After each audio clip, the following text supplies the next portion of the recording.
Hello, ladies and gentlemen. We've all been there. A moment where the words land like knives or the silence cuts even deeper. It's like stepping on a shattered piece of glass, painful, unexpected, and leaving a wound that only you can feel. The truth is, we can't avoid being hurt, but we can choose how we respond. And in that choice lies our power. The first step is to acknowledge the pain. It's tempting to brush it off, slap on a smile, or pretend we're fine, but denying our pain only pushes it deeper. When someone hurts you, give yourself permission to say, "That hurt." Name it. Feel it. Sit with it. You don't have to justify it to anyone. You owe yourself that honesty. Next, set healthy boundaries. When someone crosses a line, it's not just about what they did, it's about what you do next. Boundaries aren't walls to keep others out, they're guidelines to protect what's valuable within you. Sometimes boundaries mean distancing yourself. Other times they're about being clear in your expectations of how you deserve to be treated. You teach people how to treat you by what you tolerate. But here's the hard part: choose compassion over resentment. That doesn't mean excusing what happened or making excuses for the person. It means letting go of the need to punish them in your mind. Remember, holding on to resentment is like drinking poison and expecting the other person to suffer. Compassion doesn't excuse their actions, it releases their grip on you. Now, if you're brave enough and the situation calls for it, communicate honestly. Have the courage to say, "This is how it felt when you did that," not because it's easy, but because it's real. Honest conversations build bridges to understanding. And even if those conversations don't change the other person, they change you. They make you stronger, more authentic, and less willing to hide behind silence. Finally, forgive, but not for them, for you. Forgiveness is a choice to stop carrying the weight of what happened. It's saying, "I will not let this define my worth," or "my future." Forgiveness is not a one-time act, it's a daily decision to move forward lighter. It's not about letting the other person off the hook, it's about freeing yourself from the hook they left in you. When someone hurts you, the pain can feel like a wound that never heals. But wounds do heal with time, with intention, with courage. They leave scars, yes, but those scars tell a story of resilience, of boundaries, of compassion and forgiveness. So when someone hurts you, do this: acknowledge your pain, set your boundaries, choose compassion, communicate with courage, and forgive not because they deserve it, but because you do. When someone hurts you, there's an instinct to protect yourself, to lock up the pain so tightly that it never sees the light of day. You might tell yourself that it wasn't a big deal, or that you're overreacting. We're conditioned to be tough, to brush off what hurts us, and to put on a brave face. But the thing is, pain doesn't just disappear because we ignore it. It finds its way in, seeping into the cracks of our confidence, into our relationships, and into our self-worth. To truly acknowledge the pain, you need to give yourself permission to feel it fully. Sit with it for a moment. Don't rush to move past it. Allow the weight of what happened to settle in without trying to distract yourself with work, social media, or numbing behaviors. There's courage in saying that hurt and feeling the heaviness of those words. You might feel tears well up, anger boiling inside, or numbness clouding everything. Each of these feelings is valid and has a right to be there. It's not about dwelling or wallowing, it's about giving yourself the space to grieve what was lost, whether that's trust, respect, or the sense of safety you once felt. Acknowledging the pain doesn't make you weak, it's an act of profound strength. It's standing in front of the mirror and saying, "I deserve to honor my feelings," and sometimes that means being still and letting the pain move through you instead of trying to outrun it. This is where we often struggle. We think that if we name the hurt, it becomes more real. But the reality is, naming it allows us to see it for what it is. We begin to understand why it hurts so much, maybe because it touched an old wound, or it made us question our worth, or it shattered a belief we held close. When we acknowledge our pain, we're telling ourselves that our emotions are valid, that our experiences matter, and that we have the right to feel hurt by someone else's actions or words. A common misconception is that acknowledging pain means we're choosing to hold on to it forever. But in truth, avoiding our pain binds us to it more tightly. Unspoken pain has a way of lingering in the background, influencing our behavior and our relationships in ways we may not even realize. It shapes how we see ourselves and how we show up in the world. So when we give ourselves permission to sit with it, to speak it out loud, we're starting the process of releasing its hold over us. Think about a physical wound. If you ignore it, it festers and becomes something bigger, something infected. The same goes for emotional pain. Acknowledging it is like cleaning out the wound it stings, but it's the beginning of healing. And just like with a physical wound, we have to tend to it with care. Maybe that means reaching out to someone you trust and saying, this really hurt me and I'm struggling with it. Or maybe it means journaling through the pain, letting the words pour out unfiltered, uncensored. And let's be honest, acknowledging pain isn't just about the immediate feelings of anger or sadness. It's about recognizing what lies beneath them. Often hurt touches on deeper fears, fears of not being enough, of being abandoned, of being unlovable. When we acknowledge our pain, we're also acknowledging these deeper fears. We're bringing them into the light, where we can start to see them for what they are, parts of us that need compassion and understanding, not shame or suppression. Acknowledging pain means embracing the uncomfortable truth that we are vulnerable, and vulnerability is the birthplace of all the emotions that make us human: love, belonging, joy, and yes, even pain. When we acknowledge our hurt, we're acknowledging our humanity. We're giving ourselves grace and permission to be real with our emotions instead of pretending we're invincible. It's saying, I'm human, and it's okay to feel deeply. As you sit with your pain, resist the urge to judge yourself. You might hear that little voice saying you're being too sensitive or you shouldn't let this bother you so much, but that voice isn't telling the truth. It's trying to protect you by minimizing the pain. Allow yourself to respond with kindness, as if you were comforting a dear friend who came to you in tears. You wouldn't tell them to toughen up or get over it. You'd listen with compassion. And that's exactly what you need to offer yourself. Acknowledge the weight of what happened, but don't feel like you have to solve it or move past it right away. There's no timeline for processing hurt, and healing isn't a race to the finish line. Sometimes acknowledging pain means letting yourself be in that messy middle, where you don't have all the answers, and that's okay. It's not about finding a quick fix. It's about honoring the complexity of what you're going through. When you acknowledge your pain, you're not just naming it, you're claiming your right to feel it. You're declaring that your experiences and emotions are real and valid. You're showing up for yourself with the same empathy and compassion you would show to someone you love. And in that moment, you're taking the first step towards healing. When someone hurts you, it's easy to feel exposed, vulnerable, and unsure of where you stand. That's when setting healthy boundaries becomes crucial, not just for the situation at hand, but for your own well-being moving forward.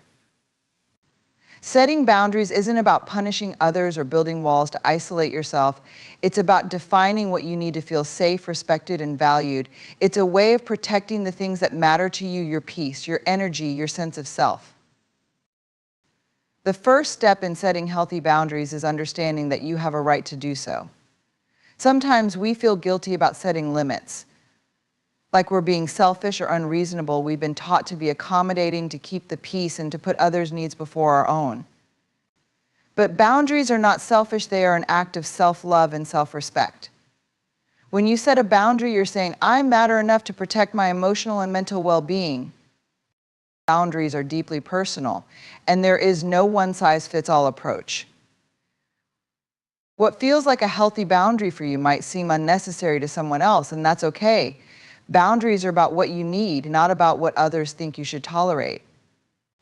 It's essential to listen to your inner voice, the one that whispers, this doesn't feel right, or this crosses a line for me. Trust that voice. It's there to guide you towards what feels safe and aligned with your values. Setting a boundary starts with recognizing what you're feeling. Often our emotions are like little warning signals telling us when a boundary has been crossed. Maybe you feel resentful, exhausted, or taken for granted. Maybe you're feeling drained after every interaction with a particular person. These emotions are not inconveniences to be ignored. They are messages that something needs to change. Listen to them. They're pointing you towards the areas in your life where boundaries are needed. Once you identify the need for a boundary, the next step is to define it clearly. Boundaries aren't vague wishes or hopes, they are clear guidelines for how you want to be treated. You're not saying, "I wish you'd respect me more." You're saying, "If you speak to me in a disrespectful tone, I will leave the conversation." It's not about threatening or controlling others, it's about taking responsibility for your actions and responses. You can't control how someone else behaves, but you can control what you're willing to tolerate and what you'll do if your boundary is crossed. The hardest part of setting boundaries is communicating them. It takes courage to say, "This is what I need," especially if you're not used to standing up for yourself. There's often a fear that setting boundaries will push people away, make them angry, or lead to conflict. And sometimes it does. Not everyone will respond well to your boundaries, especially if they've been used to you being accommodating or passive. But setting boundaries isn't about pleasing others, it's about honoring yourself. It's about having the courage to prioritize your well-being, even if it means disappointing someone else. When communicating a boundary, it's essential to be direct but also compassionate. You're not attacking the person, you're expressing what you need. You might say, "I value our relationship, and to feel respected, I need us to have conversations without yelling." Or, "I need some time alone after work to recharge." And I hope you can understand that being clear about your needs helps avoid misunderstandings and lets the other person know where you stand. It's also important to remember that setting boundaries is not a one-time event, it's an ongoing practice. There will be moments when people forget or push back against your boundaries. There will be times when you'll need to reinforce them firmly. And there will be situations where you'll realize that a boundary needs to be adjusted or redefined as you grow and change. Boundaries are not set in stone, they are flexible guidelines that evolve with you.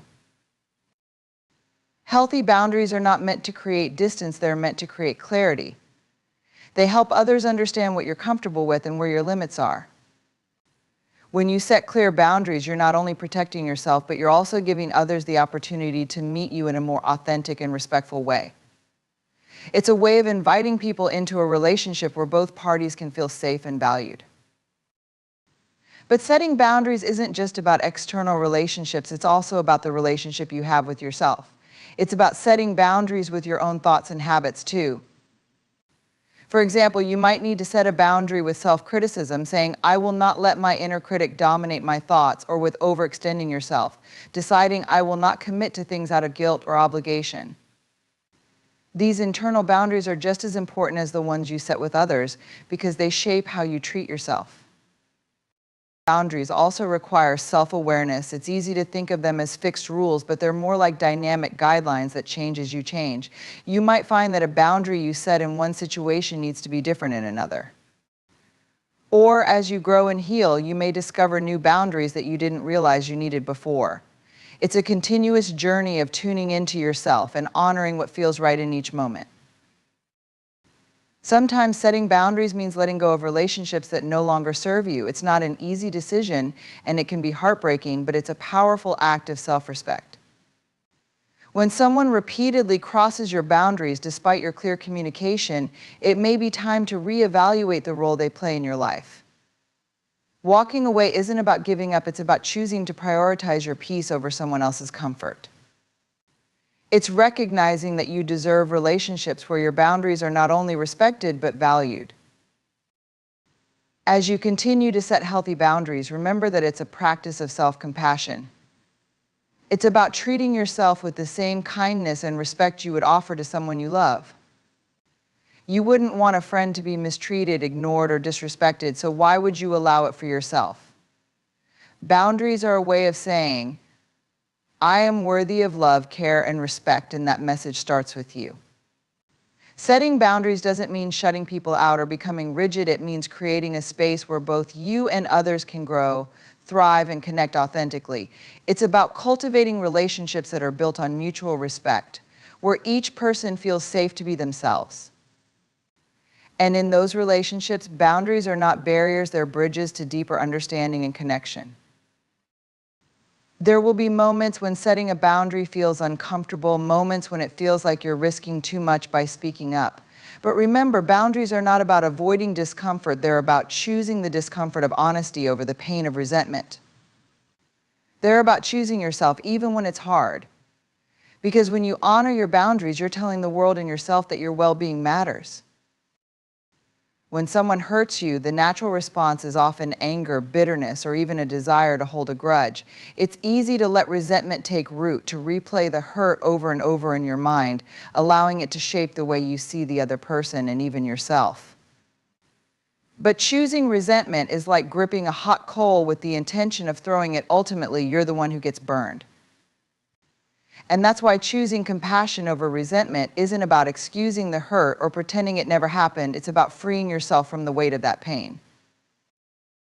Choosing compassion is an act of bravery because it means allowing yourself to see beyond the pain, beyond the anger, and beyond the actions of the person who hurt you. It means recognizing that the person who inflicted the hurt is human, just like you, flawed and struggling in their own ways. Compassion doesn't deny the wrongdoing, nor does it mean dismissing or invalidating your pain. Instead, it invites you to understand that everyone at some point in their lives acts out of their own pain, fear, or ignorance. When you choose compassion, you're not condoning what was done to you, you're choosing to let go of the anger that keeps you tied to the hurt. But choosing compassion is not a passive act. It's an intentional choice to shift your perspective, to move from a place of reaction to a place of understanding. It's saying to yourself, I will not allow what happened to define me or my future. Compassion is the antidote to resentment because it softens the grip that bitterness has on your heart. It helps you step back and see the situation with more clarity and less judgment. To choose compassion, you first have to acknowledge that resentment is a heavy burden to carry. It's like walking around with a backpack full of stones. Every grudge, every unresolved hurt, every bitter thought adds weight. Over time, that weight wears you down, making it harder to move forward, to trust, and to open yourself up to new experiences. Resentment doesn't protect you, it traps you in a cycle of pain. Choosing compassion is like deciding to set that backpack down, to lighten your load so you can move forward with a little more grace. Now, let's be clear, compassion doesn't mean you have to immediately forgive and forget. It's not about letting the other person off the hook or ignoring the impact of their actions. Compassion is more about understanding than condoning. It's recognizing that we all have moments where we act out of fear, insecurity, or woundedness. And sometimes the person who hurt you may not even realize the full extent of their actions. Choosing compassion means allowing yourself to see that the other person's behavior is a reflection of their own struggles, not a measure of your worth. One of the hardest parts of choosing compassion over resentment is that it requires vulnerability.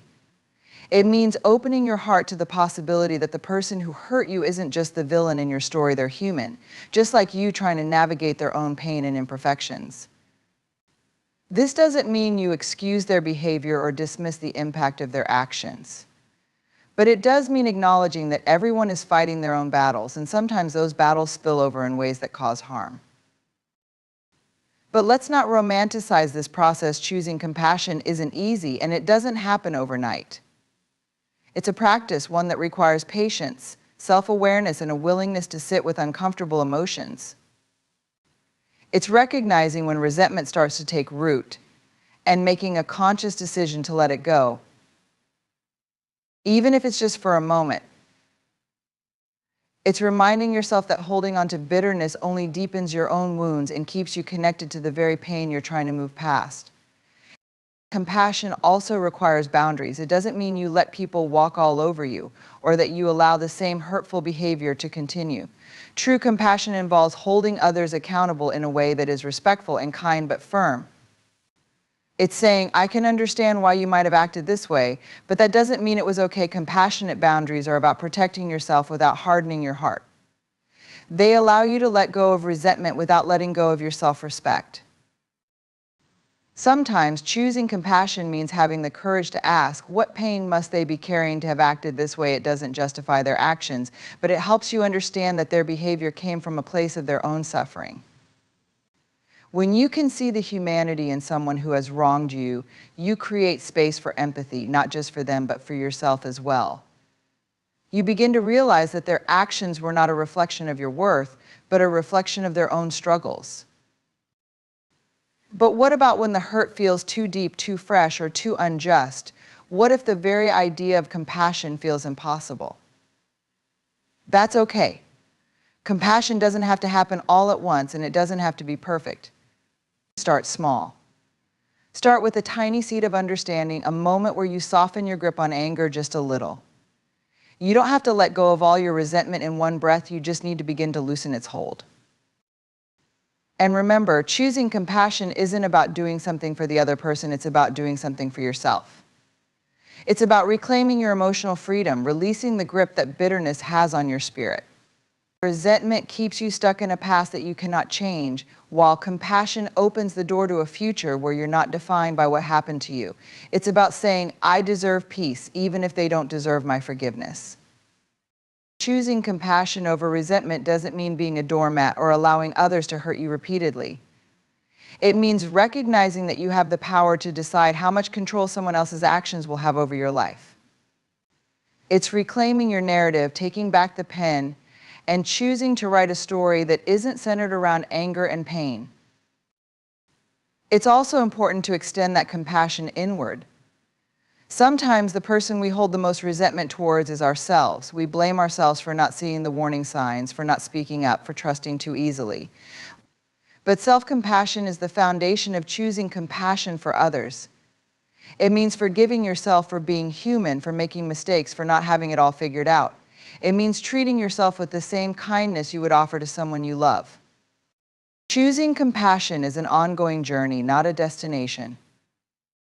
There will be days when resentment feels like the safer choice, when anger feels more justifiable. And that's okay. Compassion isn't about being perfect, it's about being willing to try.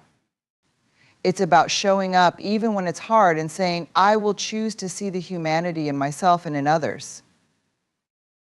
In the end, compassion is not about the other person, it's about you. It's about choosing to live with a heart that is open, not hardened. It's about freeing yourself from the chains of bitterness and letting go of the need to punish or blame. Compassion is not a weakness, it's a quiet strength that allows you to rise above what was done to you. It's a choice to prioritize your peace over your pain and your growth over your grudge. Honest communication is one of the most powerful acts of courage and self-respect that you can engage in. When someone hurts you, the easiest path is often silence. We've been taught to keep our feelings tucked away, to avoid confrontation, to maintain a facade of everything's fine. But silence only deepens the wounds. It builds invisible walls between you and others and often leaves you carrying the weight of unspoken pain. Communicating honestly isn't about blaming or attacking, it's about expressing your truth with clarity and kindness, not just for the sake of others, but for your own healing and growth. Choosing to communicate honestly means allowing yourself to be vulnerable. And that's not an easy thing to do. Vulnerability feels risky. It means laying your feelings on the table without knowing how the other person will react. But real connection and healing can only happen when we are brave enough to show up with our full selves, our joy, our pain, our anger, and our fears. Honest communication is the bridge between misunderstanding and clarity, between distance and connection, between hurt and healing. But let's be clear, communicating honestly doesn't mean blurting out every thought or unleashing raw emotions without a filter. It's about finding the balance between authenticity and respect. It's about taking the time to process your emotions before you speak so that your words come from a place of understanding rather than reaction. Honest communication requires introspection. It means asking yourself, what am I really feeling? And what do I need to express in order to move forward? It's not about unloading your emotions onto someone else. It's about sharing your truth in a way that honors both you and the other person. To communicate honestly, you first need to understand your own feelings. Sometimes the hurt we experience is layered. It's not just about the immediate words or actions, but about deeper wounds that have been touched. Maybe it's not just about what was said, but how it made you feel unseen, unappreciated, or unloved. Honest communication starts with naming those feelings for yourself, understanding where they come from, and recognizing their validity. This internal honesty is the foundation for communicating openly with others. Once you've taken the time to explore your own emotions, the next step is finding the courage to speak them. And this is where many of us struggle. We fear that our honesty will be met with defensiveness, rejection, or even retaliation. But holding back your truth to avoid conflict only builds resentment over time. It leads to passive-aggressive behavior, simmering anger, and emotional distance. When you communicate honestly, you're not just speaking your truth, you're inviting the other person into a space of mutual understanding. One of the keys to honest communication is focusing on your own experience rather than accusing or blaming. Instead of saying, "You always ignore me, try, I feel unheard when this happens, and it makes me feel distant from you." Instead of, "You're so disrespectful," say, "When you spoke to me in that tone, it hurt me, and I need to talk about it." Honest communication is about expressing how you feel, not about proving someone else wrong. It's about creating a dialogue, not a debate. But honesty is a two-way street. It's not just about sharing your truth, it's about being open to hearing the truth of others as well. When you communicate honestly, you invite others to do the same. You create a space where it's safe for both of you to express what's real without fear of judgment or retaliation. This means listening with empathy and curiosity, even if what the other person has to say is difficult to hear. Honest communication is not about winning, it's about understanding each other more deeply. Sometimes communicating honestly means acknowledging your own mistakes or shortcomings. It means saying, "I realize that I didn't communicate my needs clearly," or "I see now how my actions might have hurt you, and I'm sorry." Honest communication isn't about being right, it's about being real. It's about taking responsibility for your own role in the situation and being willing to own up to your imperfections. It's about being human and allowing others to be human too. When you communicate honestly, it's essential to be clear and direct without being harsh. This is where many of us stumble. We mistake honesty for bluntness, thinking that if we're not brutally truthful, we're not being authentic. But honesty isn't about being unfiltered, it's about being genuine. It's choosing words that reflect your truth while still being considerate of the other person's feelings. You can be both honest and kind, firm and gentle, assertive and empathetic. It's not a contradiction, it's a balance. And here's something important to remember: honest communication isn't always about finding a resolution. Sometimes it's simply about expressing what's on your heart so that you can release it and move forward. You might not get the response you hoped for, and the other person may not change, but choosing to communicate honestly is about reclaiming your voice and speaking your truth regardless of the outcome. It's about knowing that you showed up authentically, and that in itself is a powerful act of self-respect. There will be times when honest communication feels uncomfortable, when your voice shakes and when fear tells you to stay silent. But it's in those moments of discomfort that real growth happens. Communicating honestly means choosing courage over comfort, truth over avoidance, and connection over distance. It means recognizing that avoiding a difficult conversation might feel easier in the short term, but it only prolongs the pain in the long run. When you communicate honestly, you're not just expressing your feelings, you're inviting the other person to see the world through your eyes, to understand your perspective, and to empathize with your experience. You're giving them the opportunity to make things right, to show up differently, or to meet you with compassion. Honest communication is not about controlling the outcome, it's about creating the possibility for deeper connection and understanding. Honest communication also requires patience with yourself and with others. It's not about getting it perfect every time or expecting immediate resolution. It's about being willing to keep trying, to keep showing up with openness and integrity, even when it's hard. There will be moments when your honesty isn't received well, when misunderstandings happen, or when emotions run high. But those moments don't mean that honesty isn't worth it. They're simply part of the process of learning to communicate authentically. In the end, communicating honestly is an act of self-love. It's choosing to value your own voice, your own feelings, and your own needs enough to speak them out loud. It's saying to yourself, "I deserve to be heard, and my truth matters." And in doing so, you're also giving others permission to do the same.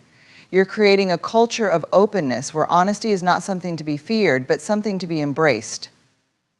Choosing to communicate honestly is choosing to live with integrity.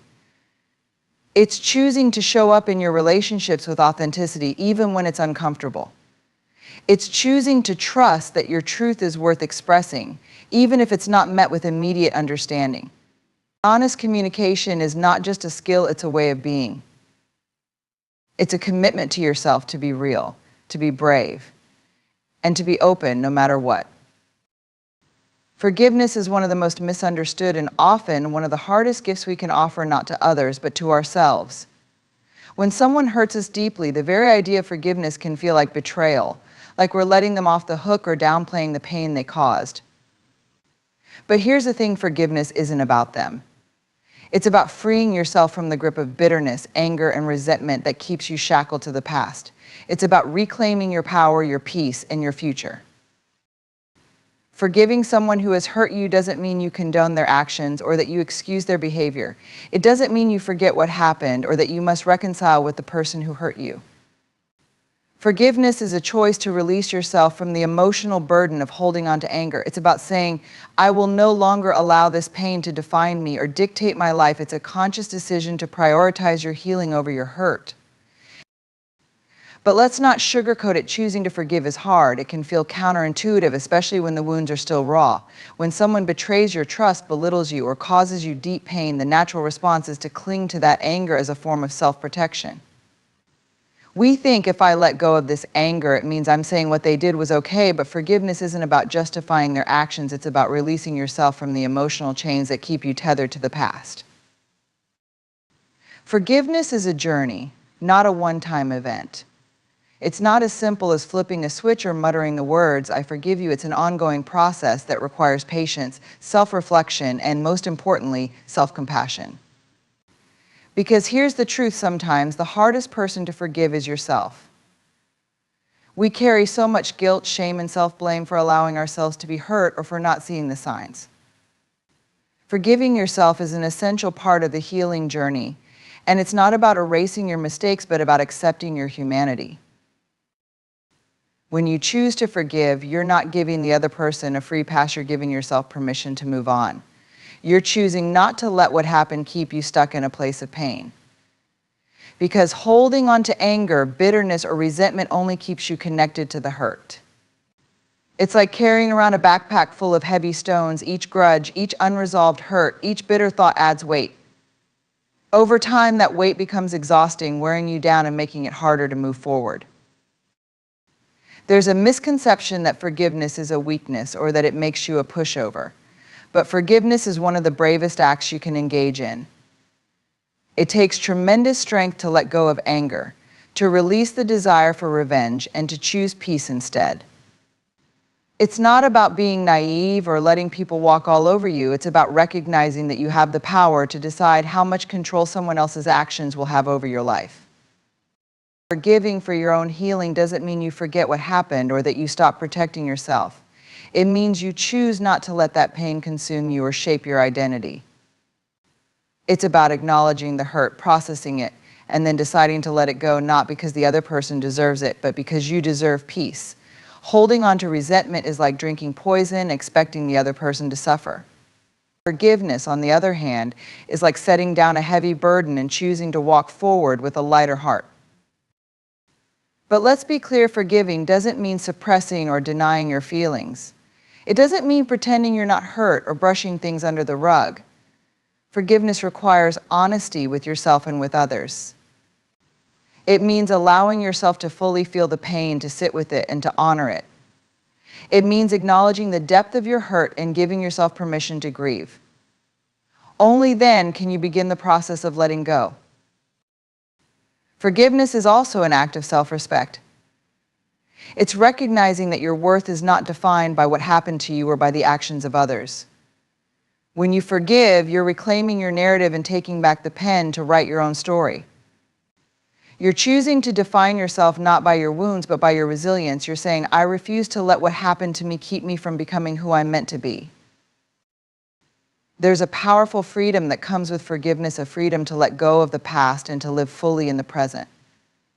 When you're caught in the grip of resentment, you're constantly looking backward, replaying the hurt over and over and over in your mind. But forgiveness allows you to shift your focus forward, to open yourself up to new experiences, and to embrace the possibility of joy. It's a way of saying, I will not allow this pain to steal any more of my happiness. Forgiving for your own healing doesn't require the other person to apologize or even acknowledge their wrongdoing. Forgiveness is something you do for yourself, regardless of whether the other person deserves it or not. It's about reclaiming your emotional freedom and choosing not to let someone else's actions dictate your life. You can't control what others do, but you can control how you respond. And let's not forget that forgiveness is a process that takes time. It's not something you can force or rush. Sometimes you may need to revisit old wounds and process them at a deeper level before you're ready to fully let go. That's okay. Healing is not linear, and it's not about getting it perfect. It's about showing up for yourself even when it's hard and choosing to let go little by little, one step at a time. There will be days when anger and bitterness resurface, and that's part of the journey. Forgiveness is not a one-time event, it's an ongoing practice. It's a commitment to yourself to release the hold that resentment has on your heart. And in those moments when old wounds are triggered, remind yourself of why you're choosing to forgive, not for them, but for you. Because you deserve peace, you deserve freedom. You deserve to live without carrying the weight of what happened. Sometimes forgiveness means letting go of the need for closure. It means accepting that you may never get the apology you want or the explanation you need. And that's okay. Closure isn't about getting answers from others, it's about finding peace within yourself. It's about recognizing that your healing is not dependent on anyone else's actions or words. You have the power to heal, regardless of whether the other person acknowledges their role in your pain. Forgiveness also requires boundaries. It doesn't mean allowing the same person to continue hurting you or letting them back into your life without accountability. True forgiveness is about protecting yourself without hardening your heart. It's about finding the balance between compassion and self-respect. You can forgive someone and still choose to keep your distance. You can let go of anger while still maintaining boundaries that honor your well-being. In the end, forgiveness is an act of self-love. It's choosing to prioritize your peace, your happiness, and your future over your pain. It's about saying, I deserve to be free from this burden, and I'm choosing to let it go. Forgiveness is not about what the other person did or didn't do, it's about what you choose to do for yourself. It's about reclaiming your power and deciding to live a life that is not defined by what happened to you, but by how you chose to rise above it. Choosing to forgive doesn't mean you won't feel the pain anymore or that you'll forget what happened. It means you're no longer allowing that pain to control your life. It's about shifting from a place of reaction to a place of intention. It's about deciding that you will not let this hurt define you, limit you, or hold you back any longer. Forgiveness is a gift you give yourself, a gift of freedom, of healing, and of wholeness. Forgiving for your own healing is not an easy path, but it is a path worth walking. It's a journey of releasing anger, letting go of resentment, and embracing peace. It's about choosing love over bitterness, compassion over judgment, and freedom over the chains of the past. It's about believing that you are worthy of healing and that you have the power to create a future that is not defined by what happened to you, but by how you chose to move forward. And most importantly, forgiveness is an act of courage. It takes tremendous bravery to let go of the hurt, to release the desire for revenge, and to choose peace instead. But when you choose to forgive, you're not just freeing yourself from the past, you're opening yourself up to the possibility of a future filled with hope, joy, and love. Thank you so much for watching. If you found value in today's video, don't forget to hit that like button and subscribe for more motivation and inspiration every week. This channel, The Motivation, is all about pushing you to reach your goals, stay positive, and unlock your true potential. Leave a comment below with your thoughts or what you'd like to see next. And remember, every day is a new chance to make a difference. Until next time, stay motivated.